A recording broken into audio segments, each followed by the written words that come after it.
நடிகர் சிவகார்த்திகேயன் நடிப்பில் உருவாகி இருக்கும் படம் அயலான். இந்த படத்தை இயக்குனர் ரவிக்குமார் இயக்கி இருக்கிறார். இந்த படத்தில் ரகுல் பிரீத் சிங், கருணாகரன், யோகி பாபு, பாலா சரவணன், பானுப்ரியா உட்பட பல நடிகர்கள் நடித்திருக்கிறார்கள். இந்த படத்திற்கு ஏ.ஆர். ரகுமான் இசை அமைத்து இருக்கிறார். பல சிரமங்களுக்குப் பிறகு 5 ஆண்டுகள் கழித்து இன்று வெளியாகி இருக்கும் இந்த படம் ரசிகர்கள் மத்தியில் வெற்றி பெற்றதா இல்லையா என்பதை பார்க்கலாம். ஏலியன் ஜானரில் இந்த படத்தை இயக்குனர் கொடுத்திருக்கிறார். வேற்று கிரகத்தில் உள்ள கல் ஒன்று பூமியில் விழுகிறது. அது வில்லன் கையில் கிடைக்கிறது. அவன் மைனிங் செய்து பூமியை ஓட்டை போட்டு சில ஆயுதங்களை தேட முயற்சிக்கிறார். அப்போது அதில் இருந்து வெளிவந்த நச்சு வாயால் நிறைய மக்கள் இருக்கிறார்கள். இது அந்த கல் வந்த கிரகத்தில் வாழும் உயிரினமான ஏலியனுக்கு தெரிகிறது. பின் ஏலியன், பூமி முக்கியம், அதை காப்பாற்ற வேண்டும் என்று ஒரு ஏலியனை பூமிக்கு அனுப்புகிறது. அந்த ஏலியன் புழுப்பூச்சிக்கு கூட துரோகம் நினைக்காத ஹீரோ சிவகார்த்திகேயனிடம் செல்கிறது. பிறகு அந்த மைனிங் ப்ராஜெக்ட் சென்னைக்கு வருகிறது. சிவகார்த்திகேயன் மற்றும் அந்த ஏலியன் இருவரும் இணைந்து சென்னையை காப்பாற்றினார்களா? அந்த வில்லனை அரசாங்கத்திடம் ஒப்படைத்தார்களா? பூமிக்கு வந்த அந்த கல்லால் மக்களுக்கு நல்லது நடக்கிறதா என்பதே படத்தின் மீதி கதை.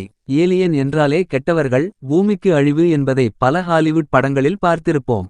ஆனால் ஏலியனால் உலகம் காப்பாற்றப்படுகிறது என்பதை இயக்குனர் இந்த படத்தில் காண்பித்து இருக்கிறார். இது புது முயற்சி என்று சொல்லலாம். குழந்தைகள் கொண்டாடும் விதமாக இந்த படத்தை இயக்குனர் கொடுத்து இருக்கிறார்.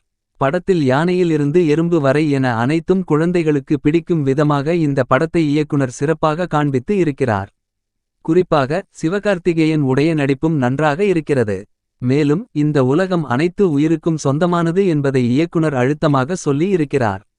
படத்தில் சிவகார்த்திகேயன் காமெடி மட்டும் இல்லாமல் யோகி பாபு, கருணாகரன் காமெடி, கவுண்டர் எல்லாம் சூப்பர். இவர்களுடன் ஏலியன் சேர்ந்து செய்யும் லூட்டி அளவே இல்லை.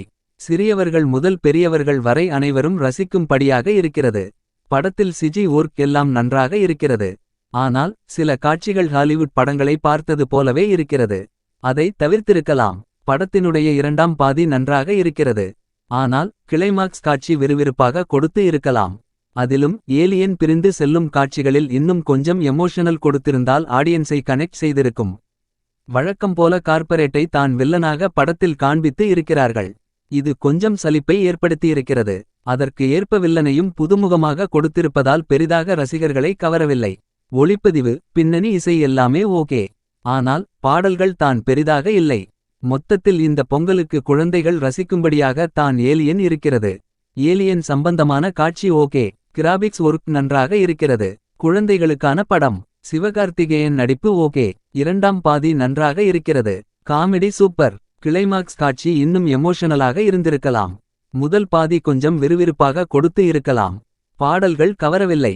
வில்லன் கதாபாத்திரத்தை சிறப்பாக காண்பித்திருக்கலாம். சில காட்சிகள் ஹாலிவுட் படங்களை நினைவுபடுத்திருக்கிறது. மொத்தத்தில் அயலான் குழந்தைகள் கொண்டாடும் படம். லைக் பண்ணுங்க, ஷேர் பண்ணுங்க, சப்ஸ்கிரைப் பண்ணுங்க. மறக்காம கீழ இருக்கிற பெல்ல ஒரு